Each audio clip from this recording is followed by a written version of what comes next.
निधि, ये शॉल ले ले। ये कहते हुए आरती की नज़रें अपनी बेटी निधि के चुस्त टॉप पर जमी थी और निधि के चेहरे पर झुंझलाहट थी। अभी ओढ़ लो बेटा, बाद में अपने बैग में डाल लेना। उफ मम्मी, बैग में क्या और सामान कम है जो इसे भी ढोती फिरूं? यहाँ से निकलते वक्त थोड़ा सा ध्यान रखा करो बेटा। बाहर चाय की दुकान पर वे लफंगे खड़े रहते हैं। अब क्या मैं अपनी मनमर्जी के कपड़े भी नहीं पहन सकती हूँ? और वैसे भी आज तक उन लड़कों ने ना कुछ कहा है, ना कोई ऐसा व्यवहार किया है जिससे मुझे कोई परेशानी हो। और तो और, उस दिन मेरी स्कूटी स्टार्ट नहीं हो रही थी तो उन लड़कों ने ही ठीक कर दी थी, वरना तो मेरा एग्ज़ाम भी मिस हो जाता। बेवकूफ़ है तू, जरा अपने सेंसेस को जगा कर रखा कर। सामने वाले हिमेश जी की बेटी को देख, कैसी ढंग के कपड़े पहनती है, और आज तक उसने। मम्मी प्लीज़, मुझे किसी से कंपेयर मत करो। कहती हुई निधि इतनी तेजी से भागी कि आरती उसे शॉल पकड़ा ही नहीं पाई। माँ बेटी का लगभग रोज का विवाद और चिक चिक हरीश जी को अच्छी नहीं लगी, सो बोल उठे, तुम क्यों मन खराब करती हो? किसी और की वजह से निधि पर इतनी रोक टोक ठीक नहीं है। मोहल्ले वालों की वजह से क्या वो अपनी मन मर्जी से पहन ओढ़ भी नहीं सकती? मोहल्ले वालों की परवाह नहीं है हरीश। मेरा मन तो उस चाय की गुमटी पर खड़े लड़कों को देखकर खराब होता है। अरे सुबह शाम ही तो चाय पीने का समय होता है। तुम तो ऐसे बोल रही हो जैसे ये लड़के दिन भर वहीं खड़े रहते हैं। दिन भर खड़े रहें तो भी ठीक है, पर उसी वक्त क्यों खड़े होते हैं जब अपनी निधि कॉलेज जाती और आती है? आरती के तर्क का जवाब देना हरीश जी के बस में नहीं था। तुम नहीं जानते हरीश, मुझे उन लफंगों की हंसी से चिढ़ होती है। आते जाते लोगों को ताकना और धीरे धीरे बातें करके हंसना मेरे गुस्से को और बढ़ा देता है। अब ये क्या बात हुई? किसी की हंसी से तुम उसके चरित्र पर उंगली कैसे उठा सकती हो? उन लड़कों की शक्ल ही बताती है कि कितने लफंगे हैं वे। अब छोड़ो, उन लड़कों की जिंदगी है, जैसे बितानी है बिताएं। मुझे उनकी जिंदगी से कोई लेना देना नहीं है, लेकिन उनके जीने के ढंग की आंच खुद तक पहुंचने लगे तो कोई क्या करे? बाहर चाय की चुस्कियां लेते, एक दूसरे के हाथों पर हाथ मारकर हंसते उन लड़कों को देखकर आरती का मन नफरत से भर उठा था। बात बदलने की गरज से हरीश बोले, आज मैं फ्री हूँ। तुम बहुत दिनों से अपने पड़ोसी हिमेश जी के यहाँ जाने को बोल रही थी। हाँ, आज हो आएंगे। बहुत दिनों से बुला रहे हैं। एक वही तो है, वरना यहाँ किसी और से बात करने का मन ही नहीं करता है। मैंने निधि से भी कहा है कि उनकी बेटी से दोस्ती कर ले, पर वो सुनती कहाँ है। पेट्रोल पंप के मालिक हिमेश जी के सभ्य और पढ़े लिखे परिवार से आरती बहुत प्रभावित थी। 2 महीने पहले जब आरती का परिवार यहाँ शिफ्ट हो रहा था तो हिमेश जी ने ही नसीहत दी थी, यहाँ के लोगों से बातचीत और व्यवहार ज़्यादा न रखें, खासकर जब घर में लड़की हो। यहाँ इतना बड़ा और आलीशान मकान बनवाकर हम तो पछता रहे हैं भाभी जी। जरा इन लफंगों से सावधान रहना। हिमेश जी की कही बात ने आरती के दिमाग में गहरी पैठ बना ली थी। आते जाते इन लड़कों को कोसती तो हरीश जी समझाते, इन लड़कों पर नहीं, अपने संस्कारों पर भरोसा रखो। पर जाने क्या हो जाता था आरती को, जब भी इन लड़कों को बाहर चाय की दुकान पर हंसी मजाक करते देखती तो गुस्से के मारे बदन में आग लग जाती थी। इधर कुछ दिनों से उन लड़कों का उठना बैठना ज्यादा बढ़ गया था। एक तरफ हम लड़कियों को बराबरी का दर्जा दे रहे हैं, दूसरी तरफ उनकी सुरक्षा को लेकर चिंतित रहते हैं। इन जैसे लफंगों की वजह से इंसानियत शर्मसार होती है। सहसा आरती के मुंह से निकले ये शब्द हरीश जी के कानों में पड़ गए। अब बस भी करो आरती, तुम ओवर रिएक्ट कर रही हो। चिंता करने की कोई हद तो तय है नहीं। अब ये तो अपने ऊपर है कि चिंता करें या फिर हालातों की मांग के हिसाब से उनसे मुकाबला करें। किस किस से मुकाबला करें? अब किसी के चेहरे पर तो लिखा नहीं है कि उसके मन में क्या चल रहा है। जब लिखा नहीं है तो तुम क्यों अपना दिल जलाती रहती हो? हरीश, दिल तो जलता ही है। इन लफंगों को देखकर तो कोई भी बता सकता है कि ये कितने गंदे विचारों के होंगे। इनके चेहरे पर तो लिखा नजर आता है कि ये सब समाज के नाम पर धब्बा बनेंगे। अच्छा, अब ये बताओ, अभी के लिए कुछ भेज रही हो या नहीं? बात और मूड को बदलने की गरज से हरीश जी ने एक बार फिर बातों के रुख को मोड़ा। अरे हाँ हरीश, कल ही तो आपको अहमदाबाद जाना है। मैंने कोई तैयारी भी नहीं की है। आज मठरी और लड्डू बनाऊंगी। क्या बताऊं, निधि को अकेले नहीं छोड़ सकती, वरना मेरा भी मन था कि अभी से मिलाती। आरती का मन बेटे अभी को याद कर भीग सा गया था। ढेर सारी चिंता आंखों में समाये आरती उठ खड़ी हुई। 9 बज गए, लेकिन शन्नो का कुछ पता नहीं था। आज तो उससे राशन भी मंगवाया था, पता नहीं उसने खरीदा भी होगा या नहीं। सोचती हुई आरती के कानों में दरवाजे की घंटी की आवाज पड़ी तो उसने जल्दी से दरवाजा खोल दिया। पर ये क्या, बाहर राशन के सामान से लदी फदी शन्नो के पीछे बाहर चाय के अड्डे पर खड़े होने वाले 2 लफंगे आटे की बोरी पकड़े खड़े थे। नमस्ते आंटी। सुनकर लगा जैसे कानों में कोई पिघला शीशा उड़ेल दिया हो। आरती के हाव भाव देखकर आटे की बोरी वहीं रख वे लड़के चलते बने। उनके जाते ही आरती शन्नो पर बुरी तरह से फट पड़ी। देख शन्नो, हम बेटी वाले हैं, ऐसे में किसी को भी घर में लेकर चले आना ठीक नहीं है। दीदी जी, बेटी वाले हम भी हैं, इतनी तो पहचान हमें भी है। आदमी को आदमी समझना सीखो। शन्नो बड़बड़ा रही थी। उसका मूड खराब करके आरती अपने काम को और बढ़ाना नहीं चाहती थी, सो बात को वहीं छोड़कर वो नरमी से बोली, हमारी किसी से निजी दुश्मनी तो है नहीं। घर में लड़की है सो चिंता बनी रहती है।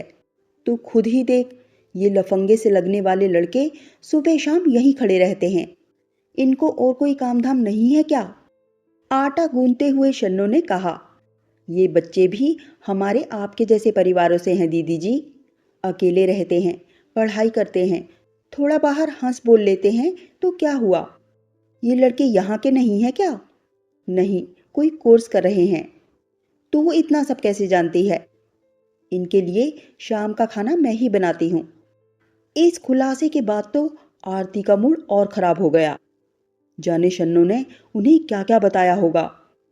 दूसरे दिन हरीश जी अहमदाबाद चले गए तो आरती ने खुद को घर में कैद कर लिया। ऐसे में शन्नो एक ऐसी खबर लाई कि आरती का दिल और दिमाग बुरी तरह से दहल गया। मुंह अंधेरे नुक्कड़ पर कोई एक लड़की को कार से ढकेल गया था। आधे अधूरे कपड़ों में उस लड़की को तमाशा बना दुनिया देखती रही।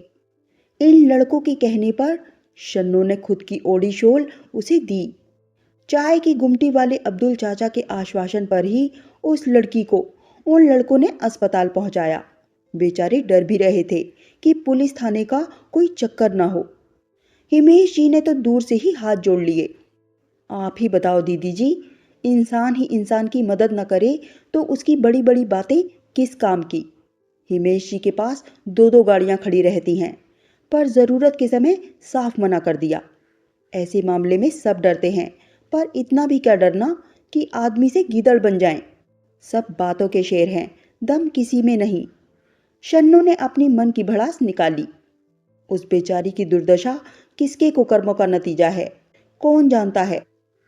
ये सुनकर आरती का चेहरा पीला पड़ गया। दूसरे दिन शाम को आरती घर से बाहर निकली तो हिमेश जी मिल गए, हमेशा की तरह चिंता में लीन। उसे देखते ही बोले, भाभी जी, सुना आपने कल क्या हुआ? जी, शन्नो ने बताया था। मैं कहता था ना, आजकल ज़माना लड़कियों का बाहर निकलने वाला नहीं है। मुझे देखिए, 2-2 गाड़ियाँ घर में रख छोड़ी हैं। मजाल है जो मेरी बेटी अकेले दुकेले कहीं निकल जाए। मैं तो कहता हूँ आप भी अपनी बिटिया को यूं अकेले बाहर न जाने दिया करें। गाड़ी नहीं है तो कम से कम ऑटो कर दीजिए। 4-5 दिन पहले उसकी स्कूटी भी शायद खराब हो गई थी। आरती समझ गई कि उन्होंने उन लड़कों को निधि की स्कूटी स्टार्ट करते देख लिया था और अब वे एक अच्छे पड़ोसी होने का फर्ज उन दबे ढके शब्दों में उसे आगाह करने की कोशिश कर निभा रहे थे। पर आज जाने क्यों आरती को हिमेश जी की बातों से कुछ कोफ्त सी हुई। उन्हें लगभग टालती हुई सामने बने पार्क की बेंच पर बैठ गई। सुबह से ही उसका जी मचला रहा था। शायद कल रात हुई घटना ने उस पर असर किया था। तभी हिमेश जी की पत्नी अपनी बेटी सुप्रिया के साथ आती दिखी। वहां खड़े दोनों लड़कों ने उसे अजीब सी नजरों से देखा, फिर मुंह घुमा लिया। आरती ने आज तक सुप्रिया को किसी से बातचीत करते नहीं देखा था। हिमेश जी ने बताया था कि उनकी बेटी रिजर्व स्वभाव की है। अरे भाभी जी, आज अकेले? भाई साहब नहीं दिख रहे हैं। अहमदाबाद गए हैं। चलिए, किसी चीज़ की ज़रूरत हो तो बताइएगा।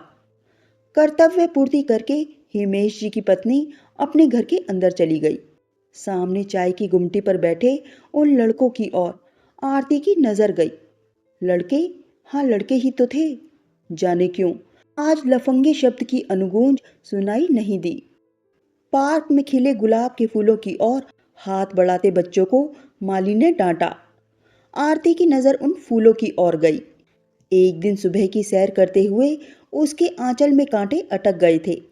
तब से वो सावधान होकर वहां से निकलती है, लेकिन आज कांटों से ध्यान हटकर छिपे फूलों की ओर चला गया, जिनकी महक उसके मन को छूकर निकली थी। आज शाम कुछ अलग सी थी। किसी की हंसी कानों को चुभ नहीं रही थी। आरती ने एक बार फिर ध्यान से उन लड़कों को देखा। कल इन लड़कों द्वारा उस अनजान लड़की के प्रति दिखाई संवेदनशीलता ने ये साबित किया था कि संवेदना किसी खास चेहरे और स्तर की मोहताज नहीं होती। आरती यूं ही बैठी रही। करीब आधे घंटे बाद उठी तो ऐसा चक्कर आया कि कुछ होश ना रहा। आंख खुली तो देखा सामने डॉक्टर बैठा है। चलिए, आपको होश आ गया, अब मैं चलता हूँ, चिंता की कोई बात नहीं है। मुस्कुराते हुए डॉक्टर ने आरती से कहा, ये लड़के मुझे अपनी बाइक पर हवाई जहाज जैसी स्पीड से लेकर आए थे। मम्मी, आपकी तबीयत ठीक नहीं थी तो बता देती। केतन और सुनील नहीं होते तो आज पता नहीं मैं कैसे मैनेज करती। इन बेचारों ने मेरी वजह से खाना भी नहीं खाया है, तब से यहीं भूखे बैठे हैं। कौन? आरती अवाक सी उन केतन और सुनील नाम वाले लफंगों को देखती रही। निधि ने धीरे से आरती के हाथ को दबा दिया। उसे डर था कि इन बेचारों के प्रति उसकी मम्मी के चेहरे पर नफरत ना आ जाए। आंटी जी, आज हमारा मूवी देखने और बाहर खाना खाने का प्रोग्राम था, इसलिए शन्नो दीदी को मना कर दिया था। हम जाने ही वाले थे, लेकिन देखा आप अचानक गिर गई हैं। सोच ही रहे थे कि क्या करें, तब तक दीदी आ गई। उन्होंने बताया कि आपको कमजोरी की वजह से चक्कर आ जाते हैं। गिरने की वजह से आपके सिर पर चोट भी लग गई थी। ये देखकर हम तो घबरा ही गए थे। आज तो तुम लोगों को खाना भी नहीं मिलेगा। आरती के मुंह से निकला तो वे बोले, कोई बात नहीं आंटी, केतन की मम्मी के बनाए लड्डू हैं, उन्हें खाकर हमारा मस्त काम चलेगा। आरती ने पूछा, तुम लोग यहाँ अकेले रहते हो? आंटी जी, यहाँ पास वाली गली में 4 लड़कों के साथ एक कमरे को साझा कर रहे हैं। हम दोनों बीटेक और वे दोनों लड़के एक टेक्निकल ट्रेनिंग ले रहे हैं। इम्तिहान खत्म हो गए हैं पर घर नहीं गए। यहीं 3-4 घंटे पार्ट टाइम नौकरी में समय बिता रहे हैं। जेब खर्च निकल आता है, मतलब किताबों वगैरह के लिए। सुनील ने सफाई दी। आरती हैरानी से उन लफंगों को देख रही थी, फिर बोली, निधि देख तो जरा, अभी के लिए बनाया नाश्ता डब्बों में रखा है, थोड़ा दे दे। क्या भूखे सोएंगे ये बच्चे? ये बोलती हुई आरती अपने शब्दों पर खुद ही अचकचा गई। उसे खुद पर हैरानी हुई कि इन लड़कों के लिए ममता जागी कैसे। बड़े संकोच से केतन ने निधि के हाथ से पैकेट ले लिया, पर दरवाजे तक आकर अचकचाकर रुक गया। क्या हुआ? निधि ने पूछा तो केतन ने संकोच से कहा, 1 मिनट बाद जाएंगे। क्यों? वो हिमेश अंकल अपना गेट बंद कर रहे हैं। हमें यहाँ देख लिया तो क्या? वो आप नहीं समझेंगी। फर्श की ओर ताकते सकुचाते हुए केतन बोला, आप लड़की हैं ना, हिमेश अंकल ने आपको मेरे साथ देख लिया तो पता नहीं क्या सोचेंगे। क्या सोचेंगे? वो हमें लफंगा समझते हैं ना, इसलिए। हम बिल्कुल भी नहीं चाहते कि हमारी वजह से किसी भी लड़की या उसके परिवार पर उंगली उठे। उनकी मनोदशा से आरती का जी भर आया। बोली, चलो मैं भी चलती हूँ, खुली हवा में बैठूंगी तो मन बदलेगा। आरती ने धीरे से पलंग से उतरकर चप्पल पहनी। निधि के साथ बाहर आई तो केतन उससे दूरी बनाकर तेज कदमों से चलने लगा। बाहर झुरमुट में हिमेश जी के लॉन के पिछवाड़े एक साया देखकर आरती डर गई तो सुनील ने कहा, आंटी आप घर जाइए। आरती की नज़र सामने हिमेश जी के लॉन के पिछवाड़े पर टिकी थी। खिड़की से एक साया अंदर जाता साफ दिख रहा था। मम्मी, हिमेश अंकल के घर इन्फॉर्म करिए, कोई पीछे के रास्ते से उनके घर में घुसने की कोशिश कर रहा है, निधि बोली। रहने दीजिए आंटी, ये तो हर दूसरे तीसरे दिन होता है, केतन बोला। पर ये कमरा तो सुप्रिया का है ना, कौन है जो यूं चोरी से घुस रहा है?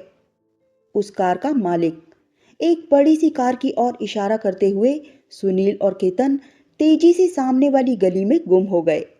कुछ दूर अंधेरे में खड़ी कार को देखकर सिहर गई आरती का चेहरा स्याह था। रात की कालिमा से ज्यादा स्याह ये उन सभ्य लोगों का सच था। घर आकर निधि ने चाय बना कर दी तो सहसा आरती के कानों में चाय की गुमटी पर खड़े लड़कों की हंसी की आवाजें सुनाई देने लगी। पर आज उन लड़कों के प्रति नजरिया बदल जाने से उसकी नजर भी बदल गई थी। जाने क्यों आज पहली बार उनकी हंसी में उसे लफंगेपन की नहीं बल्कि खिलंदड़ेपन की महक आई। सामने खिड़की से हिमेश जी के लॉन का कुछ हिस्सा दिख रहा था। आरती ने अपनी सोच पर रोक लगाते हुए अपनी नजर हिमेश जी के बंगले की ओर दौड़ाई तो वहां अंधेरा था। शायद हिमेश जी गहरी नींद में सो रहे थे। अलबत्ता उनकी बेटी के कमरे में हल्का उजाला दिख रहा था। हिमेश जी दूसरों को असामाजिक तत्वों से बचने की सीख देते हैं, जबकि रात के अंधेरे में वे अपने घर में पीछे की ओर से किसी लफंगे के आने जाने से बेखबर थे। ये सोचते हुए आरती ने चुपचाप अपने कमरे की खिड़की बंद कर दी। दोस्तों, अगर आपको ये कहानी थोड़ी सी भी अच्छी लगी हो तो लाइक करना मत भूलिए। मिलते हैं एक नई कहानी के साथ। बहुत बहुत धन्यवाद।